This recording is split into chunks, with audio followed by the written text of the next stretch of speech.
কই নিত্যদা কই তোমার কাছে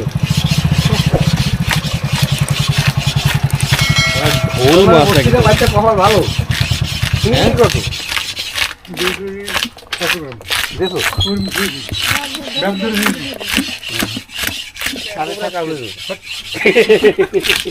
চিংড়ি দাম মাছ দেখো এই এক গোবরায় বাসায় তো এই করলাম গোবরায় বাসায় দিয়েছে হ্যাঁ কয় কেজি হবে আমরা গোটা আরে 15,000 তো হবেই না এমনি ওজনে কত কিলো হবে 50,000 হবে হ্যাঁ 50 কেজি তো চোখ বন্ধ করে সেই সময় লোকজন তো হয় না লোকজন তো আরো আপনার কাছে তুমি আইছো না এই আমরা একা খাবো তুমি আইছো না এত বড় গোবরা মাথা রাখো না গাড়ি করে নিয়ে যাও ওই তো নিয়ে ঠিক আছে